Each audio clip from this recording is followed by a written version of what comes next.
Okay, so I actually looked at the website of Foodsource PH and ang daming local food products. Actually, nakakagutom when I was Thank you, thank browsing. you. Yeah. So thank you actually for posting sa Startup PH. I saw your post there. Mm. And thank you for accepting my invitation here sa podcast. So let's start with ano ang Foodsource PH?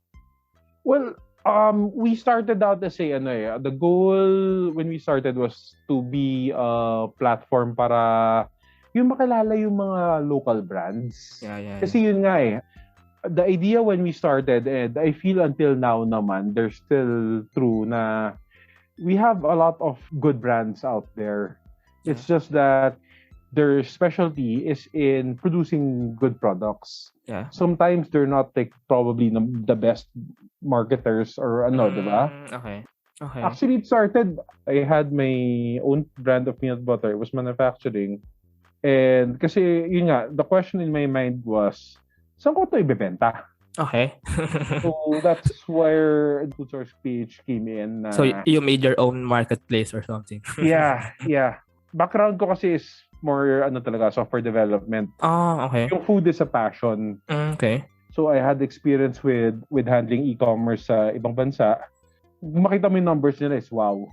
Sobrang lakas. So even right now we're still in our baby stages Okay. So I wanted to somehow bring that or be able to do that here. Okay. So that's why we started e-commerce. So yeah. Still a challenge though. So first question, like in essence, why do we want to support our local products? Like for example, what if mas mura yung foreign food? Well, to be honest, kasi unang-una, mahal talaga sa Pilipinas. Okay. So mas mahal talaga ang local products in some sense. Pero kasi what we're trying to compare also is that we're trying to surface more on the premium, more quality na local product. Yeah. Especially like with how our country is. Hindi natin kasi na-make best out of yung mga like our agriculture is very nice. We have a lot of mga produce na lalaban sa ibang bansa. Yeah, very true. Oo. So like our mangoes are very good. Bananas. Diba? I'll give you an example. Banana chips. Yeah. Why are we even eating yung mga like potato chips? Just look at the ingredients list. Banana chips are made out of real bananas. Yeah. Sabihin natin mas mahal ang banana chips talaga because it's a real thing. Diba? Yeah. That's where the quality comes in. From there alone pa lang, you can see naman, kaya nga yung shape ng potato chips aren't really Yeah, gets. Diba? Like, ang laki naman ng potato na to. Galing sa to. Pero that's part of it. And we have a lot of yung mga gourmet tuyo, sardines. It's because we have a lot of fishes also, diba? There's really a lot of mga produce. For example, the peanut butter I was making. Sabihin natin, yeah, sure, peanuts are like everywhere, but what I use there is mga natural na sugars. We have different sweeteners here as well. I use muscovado there and coconut sugar, for example. Okay. Diba? Ang dami nating mga produce, mga ingredients na hindi rin talaga kasi nakikilala. Okay. So, it's a lot better than yung mga sabihin natin what are being used abroad Even our virgin coconut oil. Supposedly nga, ang tanong nga dyan, why do we even use any other oil? Coconut oil is one of the most healthy. So yun yung mga kasi, there's really a lot It's really a matter of introduction. So yun nga, let's go to that question. So bakit hindi sinusupport masyado ng Filipino people yung Filipino brands? Like, is it about the knowledge nga or maybe colonial mentality or something? Or more of really marketing? Malawak yan. All of the above. Okay. To be honest with you, it's all of the above. Yeah. I think we just need something to spark it Kumbaga, we need to show that it's worth the effort to actually promote yung mga local products. Yeah. Iba-iba kasi. Like, sige, let's start with kulang sa research. Okay. That's one reason. Kulang sa research is applicable to, let's say, virgin coconut oil. Okay. Kasi kung tutuusin, that's a superfood that we're not making the best out of it Yeah. And there's also, I'm not 100% familiar, but they're trying to push for stingless bee na honey. Okay. Which is supposed to be healthier than yung manuka honey, which is sobrang sikat, sobrang mahal. Okay. But the point there is that We don't know because it's not being researched din eh.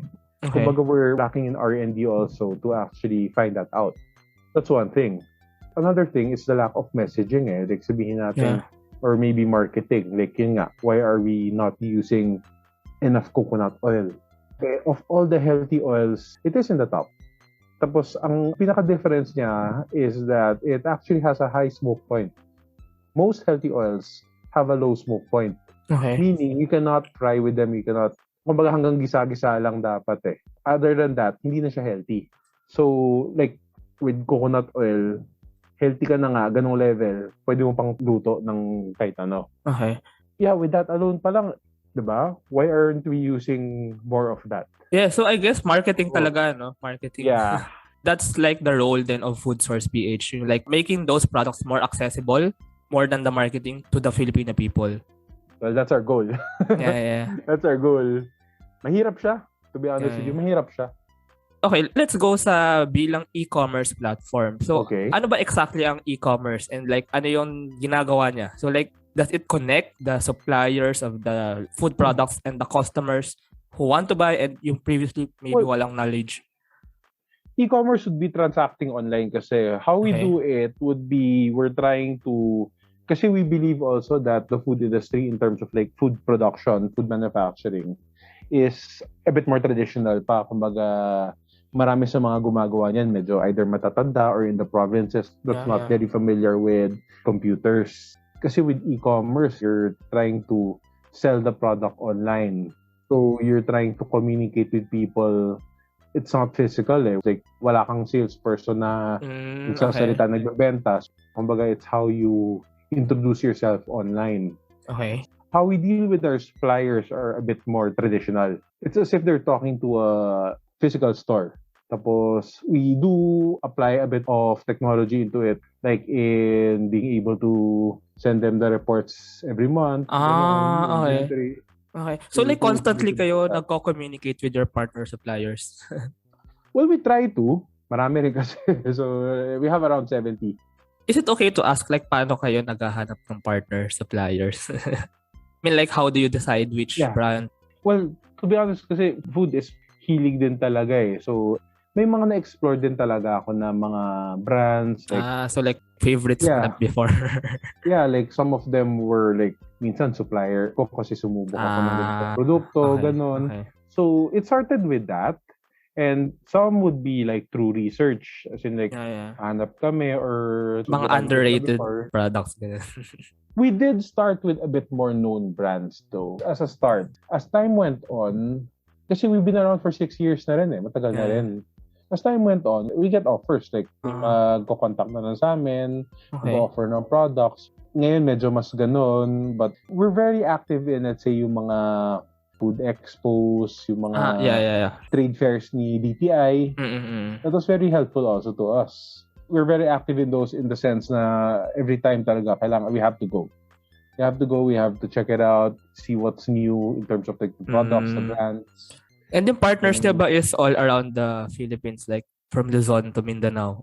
Kasi I mean, I'm thinking about the like yung transport ng products. I mean, hindi ba mahirap siya kasi like it has to be shipped? Admittedly, may mga natigil na supply during this pandemic because of that reason. We have a lot of chocolates from Davao. We still want to grow it a bit further kasi that's really our goal, our advocacy. To have like almost all Filipino products available to any Filipino who wants it. Yan talaga yung pinaka goal namin din, yung accessibility. So, mayroon ka bang personal favorite sa mga products na to? Like something that you really want to market out to the Filipino people? Isa sa mga favorite ko dyan, if you're talking about snacks, sarap nung meron kami yung chicharon, bagnet chicharon, sarap ng lutong niya. It's very sinful, very, di mo naisipin muna yung health mo, pero yung mental health, emotional health, pwede yan. It suits the soul. Ganun. If me actually, I like to buy maybe regularly like yung banana chips nga and yung dried mangoes. Even yung Nancy balls.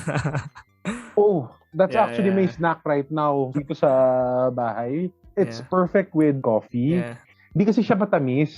Nakakasuya or what. So, Kaya minsan nandito lang yun sa tabi ng computer ko yung pinatapak ko pang snack. Yun pala, I'm seeing a vision actually, like if you really want to promote the local food products, like we want to say a Filipino snack in every Filipino workplace or something. I think it's a good vision. It's one of the goals talaga. Yeah.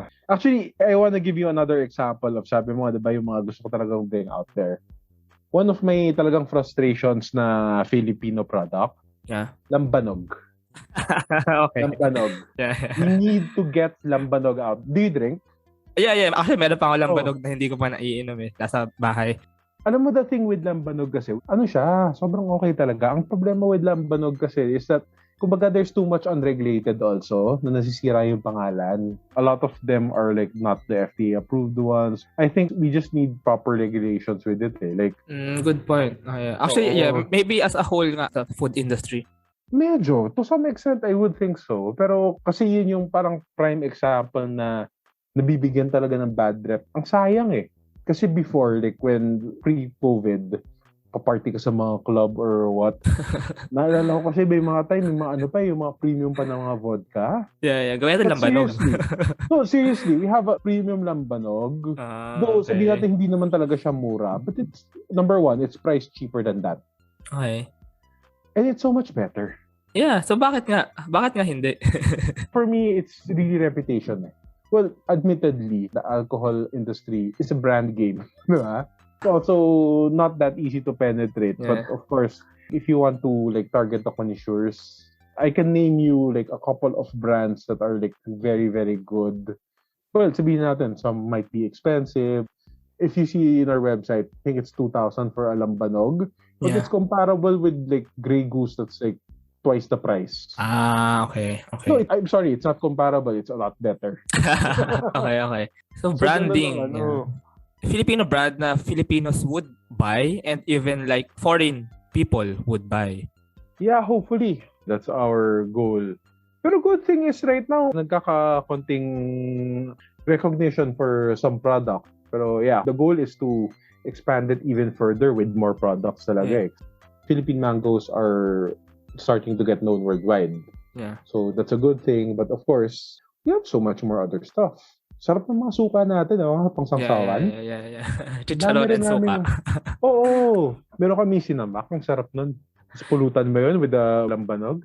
Yeah. Oh, perfect.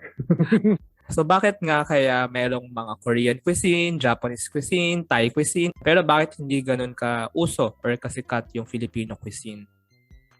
Siguro yun it's a matter of, kasi with the different cuisines, it starts with the people being the ambassadors. Mapapansin mo naman si Jollibee sumisikat ngayon Yeah. Diba? It's because the Filipinos are becoming the ambassadors for it Okay. Well, it's improving. It's a lot better than how it was like 5 years ago. Yeah. I hope it continues to pick up. Siguro ngayon nga, nagkakaroon nga ng mga ambassadors ng mga Filipinos opening Filipino restaurants. Actually, sobrang daming OFW diba? So I expect naman na the Filipino influence spreads out there. Pero siguro nga yung like entity. Siguro nga yun nga But there's a push. Like, if you search Filipino food in YouTube, for example, there's a lot you'll find. But, well, admittedly, it's mostly the foreigners. I hope we can be able to use that as a platform. Yeah, actually, nangyayari pa nga yung foreigners, yung ambassadors ng Filipino cuisine. Yeah, and I think, to some extent, the problem with the mindset is that some would see it negatively pa because sabihin natin na misrepresent ang Filipino food. But I think kasi, there's the appreciation Supposedly, foreigners would come in for appreciation. The Filipinos should use that platform to educate na, di ba? Pwede ko i-plug. Actually, I'm starting a YouTube channel that does that. Sure. It's called The Hungry Foodie kasi I'm trying to feature a bit more of the street food here in the Philippines. Yeah. Pero if ever, kasi for example, Korean cuisine, meron tayong picture parang meron tayong mental picture of what it is. Japanese cuisine, meron din. Filipino cuisine, ano kaya? Yung like magiging parang main na picture niya. Right now kasi, it's more like, the reason why you can't picture it so well is because it's still in its, kumbaga, nagbibit na tapa lang tayo dyan As compared to, let's say, the other cuisines like Japanese, Korean, even mga Italian, those are very mature na Ako personally, like, I see a lot of appreciation for our sisig. Like, especially with regards to, kasi I used to work in the IT industry. So we would have like yung mga counterparts namin na pupunta ng Philippines. Sisig. Oo, usually kasi I'm one of the guys who would take them out to show them around. So ang napapansin ko talaga, pinaka-common na, kumbaga, the sisig is somewhat their favorite, but disclaimer, that was probably like 7-8 years ago. So, but it's also my favorite. Yeah, I love sisig. Me too. Lambanog. So for me, it's one of the things that I want, like, more promotion. Pero to give you an idea din, like, to answer your question, bakit hindi napopromote, even here in the Philippines, nagkakagulo tayo what sisig is eh. Yeah. Diba? Nag-aaway sila kung meron bang mayonnaise yan, may egg ba yan. Yeah. Sabihin na natin, ano yun eh, kumbaga you can just call it in a regional sense na lang ngayon. Sana, no? It's the Pampanga sisig. Yeah, magkakaiba nga yung sisig. Bawat ano. Personally, favorite ko yung sa Pampanga eh. Ako rin. I always go there. Yung inihaw lang siya, tapos more of the tenga. Dito sa Manila, karamihan na sisig, puro may lempo eh. Dati hater din ako, bakit puro ganyan? Bakit puro ano? Hindi naman ganyan yung sisig. Pero after a while you think about it, it's also regional kasi, diba? So, you learn to appreciate, okay. So, ganito ang nakasanayan nating sisig dito sa Manila and ganito sa Pampanga, ganito sa ibang places. Even kilawin is very different in different parts of the country. Diba? Pero ito pala, kasi sometimes I get to talk to foreigners dito ka sa Taiwan. And ang karaniwan na binabanggit nila na when they go to the Philippines, lechon. That's what they really would like. Tawag ko dyan, they have its sexy factor. Okay. Iba kasi yung itsura na parang, uy, ang shiny niyan. Ang baboy yan. Pagka katukin mo yan, uy, ang lutong. Diba? There's something very sexy about it eh. Parang ganun, yun yung parang epitome of food porn. Yeah? We could probably sell it like that. I mean, the Filipino cuisine. Hey, why not? Why not, diba? Nakikita mo, diba, ang shiny, diba? Parang pang ASMR yan eh, diba? Ganit mo yung lutong nung lechon. Ay, maganda yun for your videos, ha? Mahirap pa lumabas eh, pero gusto ko nga eh. Yun yung mga I'm just starting to like get out and feature more street food because actually I started it the day before the ECQ. That's when I shot my first hirap video. Talaga ngayon. Okay, let's go sa entrepreneurship stories. In the 6 years na nag-ooperate si Foodsource PH, what had been your best achievement? Let's start with that. Hirap naman ang tanong na yan. Yung next question is learning. So, let's start with achievement and then learning. Achievement. We've had a lot of failures, pero I wouldn't call it a negative thing because there's a lot of learning with it. Kasi like, ang dami naman pinagdaanan. Okay. Kumbaga tayo, summary na story about what we're able to do, what we failed in, or achieved. We started like 6 years ago. Ito kumbaga infancy pa lang siya. Kasabay namin siguro si Shopee nag-launch dito sa Philippines or something like that. More or less the same time. Yeah. So that was how early we were in terms of e-commerce. So with that, we actually thought of like diversifying muna. So we actually got into physical distribution of the goods. We started distributing some of the products into the supermarkets. Okay. Very complicated pala siya. Kala mo nakabenta ka lang. We feel it's an achievement that we were able to survive in that until we officially stopped the operations for that one just 2 months ago. Because of the pandemic then, medyo sabihin na natin mahirap mag-collecta. Of course. Medyo very traditional kasi there's a lot of like physical tasks that need to be done with regards to our distribution. Kumbaga, we felt that there's really a need to move to e-commerce, mostly because of the situation din talaga. Even if we were still making money, it's not going to be worth it in terms of peace of mind and everything, but we weren't doing well with it anyway. So I would think na it's not like an achievement or so, but if not for the failures, there's a lot that we learned. Like, we got to explore the entire industry. I think that's kind of worth it na for us. And in terms of, like, though we may not be, like, as known with the consumers, we got to a point where yung mga suppliers, diba, yung mga brands that we carry, how we got it, we were at least known enough na na-offeran na rin kami ng ganyan. So, yeah, actually. Yeah. oo, It's a good sign. I feel naman that's kahit paano, that's at least an achievement in terms of like our marketing. Pero yun pa yung question. So, how do you do the marketing? I mean, how do you find customers? Ano kami, maraming trial and error din dyan. We actually spent on marketing a lot before then kasi previously, we were doing a lot of like mga food expos. Active din kami sa ganyan. Okay. Yeah. We were doing bazaars to do tasting for the people. Tapos, digital marketing, SEO. So, that's where we are getting our exposure, I guess. So, moving forward, ano yung like possible, if ever, na pinaka pwedeng ma-improve with the current state? What do you think kaya?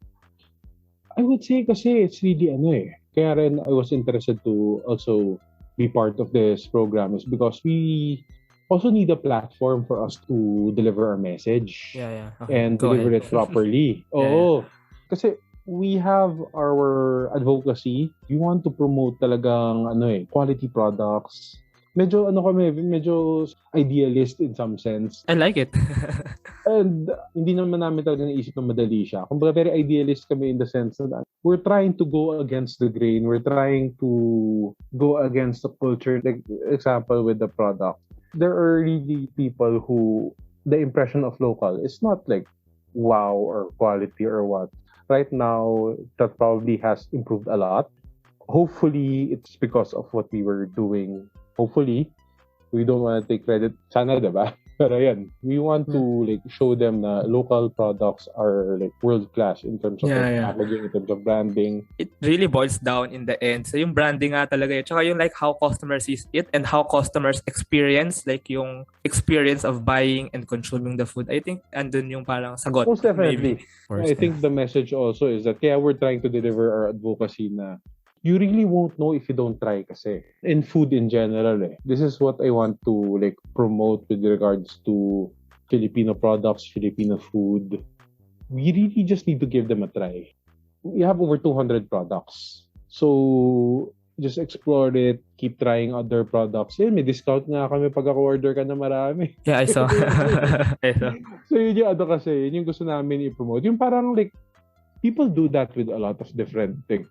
Yeah, actually, just try. Stores, diba? There are like premium groceries where people go to just go around. Uy, this looks interesting. Try nga natin. Why don't we do that with local products? Why don't we, we should have that. Like yung food expos nga, I think it should be more, more accessible and more friendly. At baka nga maganda kung meron tayong online virtual experience na food expo.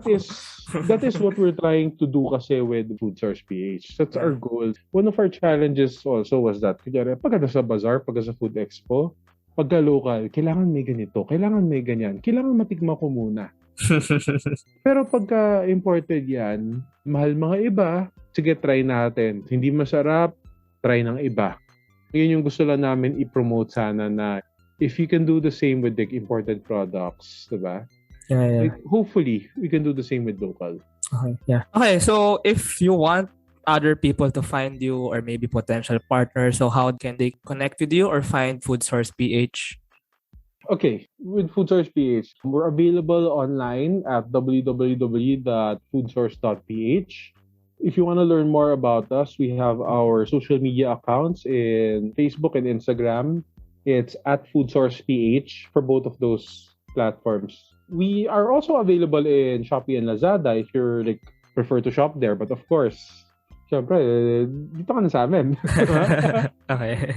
In case for any like business inquiries or you want to partner up, you just want to discuss something na maybe you want to share the same advocacy as us, you can email me at marlon@foodsource.ph so we can chat. Let's see from there, diba? So yun, as I mentioned, diba, right now kasi like with the pandemic, exploring YouTube also to hopefully promote the local products. Yeah. So yun, I have this YouTube channel, Hungry Foodie, as in HANGRY Foodie. Okay, subscribe to that channel. Yeah, lang siya. I'm trying to feature more street food. Sa ngayon, mga lutong bahay since nag-ECQ Pero yeah, hopefully we'll try to promote more street food, maybe some of our suppliers. We're trying to show appreciation for food talaga. Since passion ko talaga yung food Yan yung dyan. And even yung Chill Manila Drive. So everything Filipino. Let's support everything Filipino. For anyone outside, I like it. anyone outside Manila, or kung yung stuck kayo abroad, yeah, Chill Manila Drives is another YouTube channel I'm doing. It's more of like just driving around. Well, right now it's around Manila. Pang ano lang yan, pang peace of mind. Maybe later on, diba, we can drive outside Manila and visit more potential suppliers, maganda. visit more mga traditional foods natin sa Pilipinas. Siyempre, with the situation, let's see in the future. Okay, thank you, Marlon from Foodsource PH. Thank you for this conversation. Thank you also for the opportunity and for the platform for us to siyempre share our story.